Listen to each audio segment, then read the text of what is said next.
Welcome again my friends. So today we will be discussing about patent ductus arteriosus, that is PDA. Okay. So the same question I will ask, whether it's a acyanotic heart disease or the cyanotic heart disease. Obviously it's acyanotic heart disease because there will be presence of left to right shunt. Okay. Now what is PDA? It is a persistence of communication between the left pulmonary artery and descending aorta.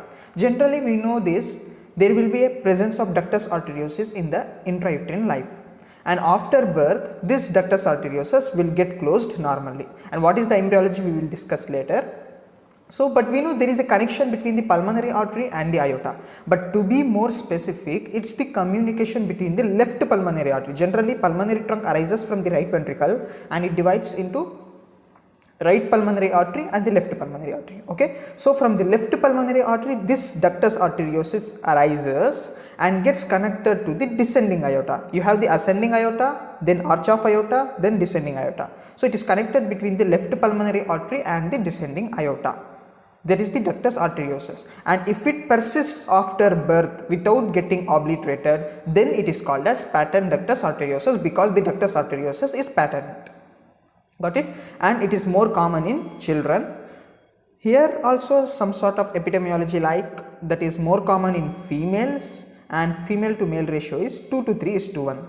In case of ASD also the incidence was more common in female. Likewise here in PDA also the incidence is more common in female and the ratio is 2 to 3 is to 1. That is, incidence of PDA in females is twice or thrice more than when compared with male. Okay. Now going to the embryology part, how this ductus arteriosus forms. Let me draw a simple diagram now. I will little bit modify the diagram. Let me change the color first. Consider this as the heart. I will draw a simple diagram, and these are the 4 chambers of the heart, that is the left atrium, right atrium, left ventricle and the right ventricle. Okay, this is the left side and this is the right side. So aorta arises from the left ventricle, you know this. Okay, this is a rough diagram only, rough diagrammatic representation, I am not drawing it accurately. So this is the ascending aorta you have, and this is the arch of aorta, and it is going down as descending aorta. So this is the descending aorta which supplies the blood to this systemic part of the body, that is to the organs. And from the right ventricle you have the pulmonary trunk, and this pulmonary trunk arises and divides into left pulmonary artery and the right pulmonary artery. Okay. Now in the intrauterine life, that is during the fetal period, there will be a connection between the left pulmonary artery. Let me change the color so it will be easy to appreciate. Yeah. Okay. So there will be a connection between left pulmonary artery and the descending aorta.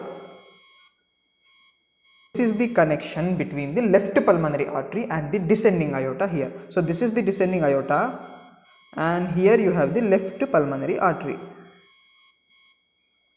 right? LPA, left pulmonary artery, descending aorta. You have a connection between this left pulmonary artery and descending aorta, which is the ductus arteriosus in the intrauterine life. Okay. Now generally what happens during the fetal life, the blood which the fetus receives from the mother, whether it's oxygenated or deoxygenated, obviously it's the oxygenated blood, it's a ready-made blood coming directly from the placenta. So that enters the right atrium, that blood enters the right atrium. So the blood comes into the right atrium, and from the right atrium where it will go, generally it will pass through the foramen ovale into the left atrium. As we had discussed in the last lecture, there will be a presence of foramen ovale in the intrauterine life as well, which will prevent it from going into the right ventricle, because generally the lungs are non-functional in case of fetus, right? So there is no use of getting oxygenated in the lungs as the blood is already oxygenated. So through the foramen ovale, this blood which is coming to the right atrium, they will get directly shunted towards the left atrium. Okay, but some amount of the blood without going through this foramen ovale into the left atrium, they pass through the tricuspid valve and enters the right ventricle. Okay, now it is not going to the foramen ovale. Now from the right ventricle where it will go? It will obviously go through the pulmonary trunk. It is going through this pulmonary trunk. Now remember, this blood should not be passed to the lungs as the lungs are non-functional and there is a very high pulmonary vascular resistance in the lungs, right? So there is an alternative mechanism or alternative pathway created by the nature, which causes this blood to get shunted from this pulmonary circulation into the systemic circulation.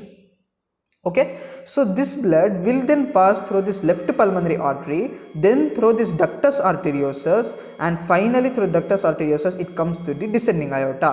Then through this descending aorta it will go into the systemic circulation and supplies the organs of the fetus. Got it?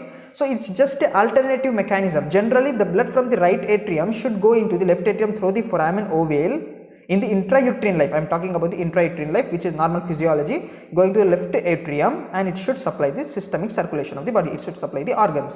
But what happens, some amount of blood, if it gets messed up and flow into the right ventricle instead of going into the left atrium, got it? So this blood will go into the pulmonary trunk and that will get shunted or diverted towards the descending aorta with the help of ductus arteriosus. That is the use of ductus arteriosus in the intrauterine life. Now what happens? After birth, what happens?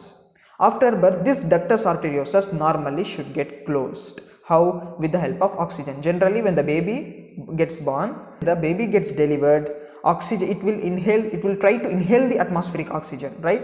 So what happens? More amount of oxygen is going to the lungs, as oxygen is a potent vasoconstrictor. Remember, this oxygen which is inhaled by the baby is a potent vasoconstrictor. Okay, so what happens? It will constrict the ductus arteriosus. So generally if you consider this as the ductus arteriosus, you have the intima, media and adventitia, 3 layers, right? So we have the 3 layers. This is the intima, this is the media, and this is the adventitia. So in the media you have smooth muscles, and these smooth muscles are responsible for contraction as well as relaxation of these arteries, right? So what happens? This oxygen causes the contraction or of these smooth muscles that leads to vasoconstriction, and the ductus arteriosus gets obliterated totally after birth.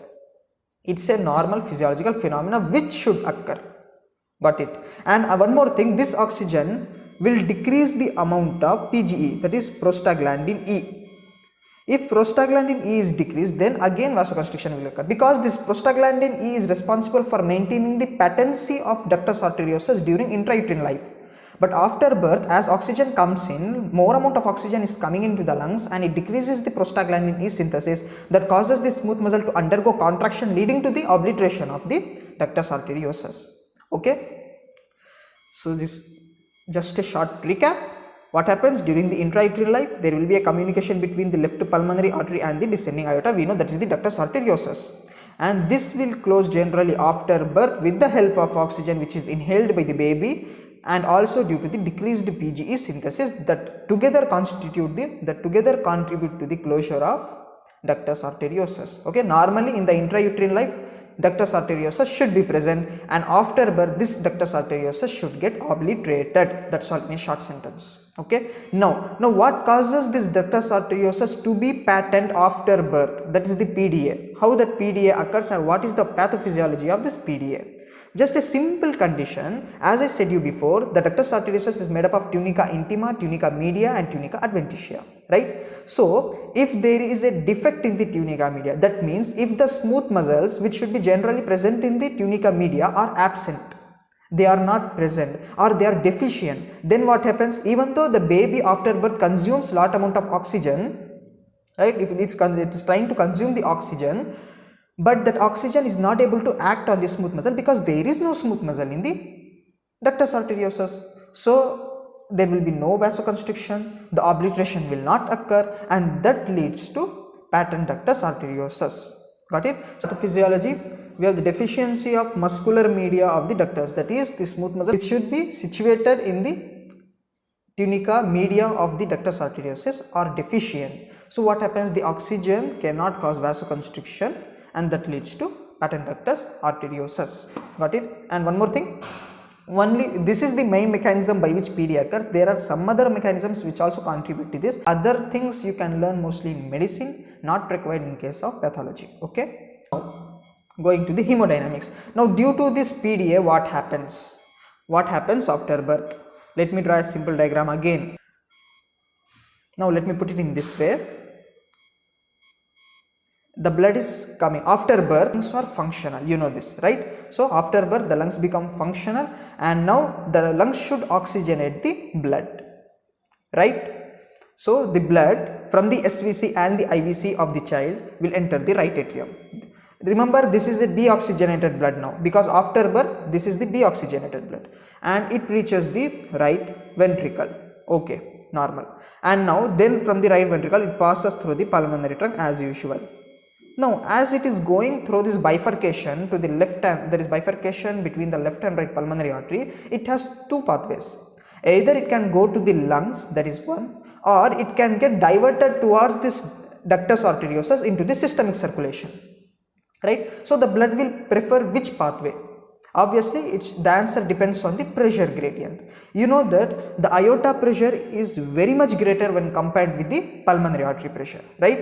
So the systemic pressure, in short, if you want to say, if you divide this into pulmonary circulation and the systemic circulation, the pressure in the systemic circulation is more when compared with the pulmonary pressure. The pressure in the systemic circulation is, there is normal BP 120 by 80, whereas if you consider this pulmonary artery, the pressure is just 25 millimeters mercury. Okay, so the blood will prefer to follow through the same pulmonary artery route and reaches the lungs, gets oxygenated normally. Up to this there is normal. Now it comes back into the left atrium with the help of pulmonary veins, normal mechanism, and then this from the left atrium through the mitral valve it enters the left ventricle. Okay, now this blood will travel through this, what is this, ascending aorta, arch of aorta, descending aorta, and when coming to the descending aorta, again it has two pathways. Either it can flow through the same aorta, descending aorta, and supply the organs of the body, that is, it should flow against the resistance provided by the systemic circulation, or another pathway is it can get diverted towards this ductus arteriosus and goes into the pulmonary artery. So which pathway the blood will prefer? Obviously the answer depends on the same pressure gradient. You just have to calculate this, whether the pressure in the systemic circulation is more or the pulmonary arteries is more. Obviously the pressure in the systemic circulation is more, so it will not flow through that. Instead it will flow through the ductus arteriosus in the pulmonary artery, because the pressure in the pulmonary artery is less. So due to the pressure gradient, the blood prefers to flow through the ductus arteriosus into the pulmonary artery. Got it? So there will be a presence of left to right shunt. So this the PDA, patent ductus arteriosus, is considered to be the acyanotic heart disease due to this left to right shunting. Here oxygenation is normal, so there will be no cyanosis. Okay, then the same mechanism occurs. Then more amount of burden is produced on the pulmonary artery due to lot of blood coming from the ductus arteriosus as well as from the right ventricle, right? Over time pulmonary vascular resistance will develop, and that will lead to the right ventricular hypertrophy in future. That is back pressure on the right ventricle leading to the right ventricular hypertrophy, and this will cause again back pressure in the right atrium, causing the right atrial hypertrophy. Got it? Okay, so when the pulmonary vascular resistance develops and the pressure becomes greater than the systemic pressure, see, normally the pressure in the systemic circulation is 120 by 80, that is systole is 120 and the diastole is 80. Okay, and the pulmonary pressure normally is 25 millimeters mercury. But if the pulmonary arterial pressure increases greater than the systemic circulation pressure, then there will be reversal of shunt. Okay, reversal of shunt, and the blood will flow from the pulmonary artery into the descending aorta. Okay, so reversal of shunt occurs, and that leads to, what to say, right to left shunt. Okay, and this condition is known as, what is this condition called as? Reversal of shunt, Eisenmenger syndrome. So in case of ASD, in case of VSD, as well as in case of patent ductus arteriosus, you can imagine Eisenmenger syndrome to occur over time. Okay, so this is the pathophysiology as well as the hemodynamics of patent ductus arteriosus. Got it? Now let's have a short recap here. So hemodynamics, that is the deoxygenated blood in the right atrium that enters the right ventricle, goes through the pulmonary trunk, and then gets oxygenated in the lungs, then comes back through the pulmonary veins into the left atrium, flows through the mitral valve into the left ventricle, passes through the aorta, and from the descending aorta it gets diverted to the pulmonary artery. Okay, left to right shunt. And after some time, that is over time, when the pulmonary vascular resistance develops, there will be reversal of shunt, and this leads to Eisenmenger syndrome, and the clinical characteristic feature of this cyanosis which will be present in the reversal of shunt in case of patent ductus arteriosus is differential cyanosis. Now what is this differential cyanosis and why it occurs in the patent ductus arteriosus is the question.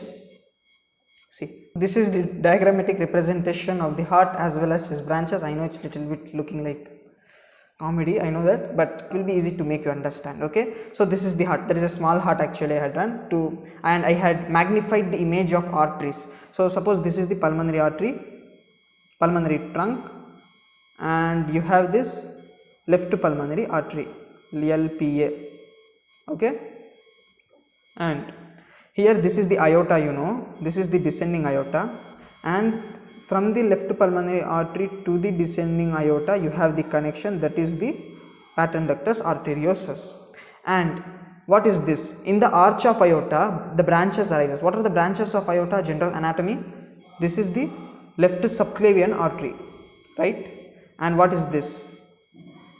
That is the left common carotid artery, LCCA, left common carotid artery, left subclavian artery, left common carotid artery, and this is the brachiocephalic trunk which gives rise to two branches, that is right common carotid artery and right subclavian artery. Okay, the left subclavian and the left common carotid artery directly arises from the arch of aorta, whereas the right common carotid as well as the right subclavian artery arises from the brachiocephalic trunk, which in turn a branch of arch of aorta. Okay, so what is this differential cyanosis? I had drawn this diagram to make you understand the concept of differential cyanosis. Okay, generally I said you before, when the pulmonary vascular resistance develops in case of patent ductus arteriosus, then there will be reversal of shunt and the blood will flow from the right to left side, that is from the pulmonary artery to the aorta side. Draw the pathway of this blood. So the blood is going like this and it is flowing in this direction now. Okay, so whether this is a deoxygenated blood flowing or the oxygenated blood, it's a deoxygenated blood.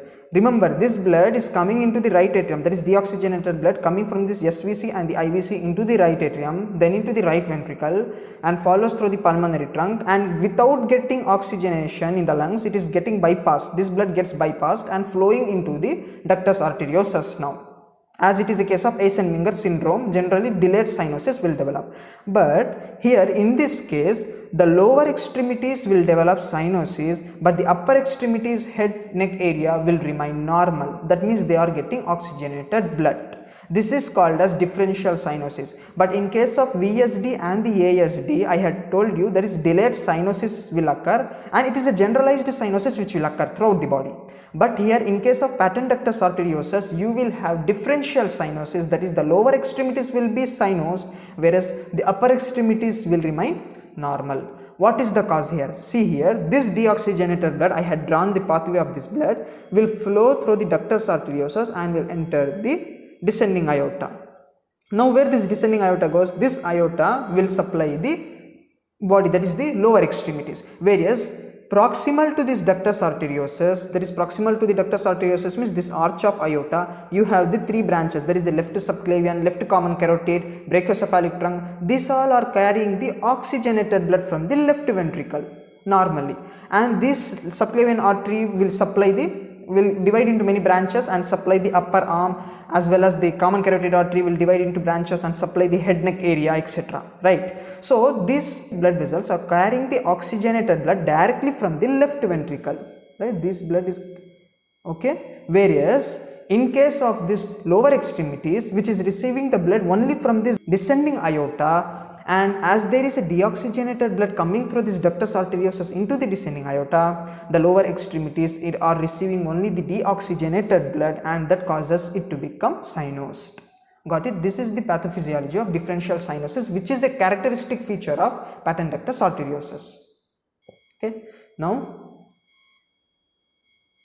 coming to the clinical features. Obviously there will be failure to thrive. The organs of the body as well as the extremities are not receiving enough oxygen properly, so there will be failure to thrive and growth retardation, and cardiac failure can occur in severe cases. And one more characteristic feature is the differential cyanosis, which is a type of delayed cyanosis in case of patent ductus arteriosus.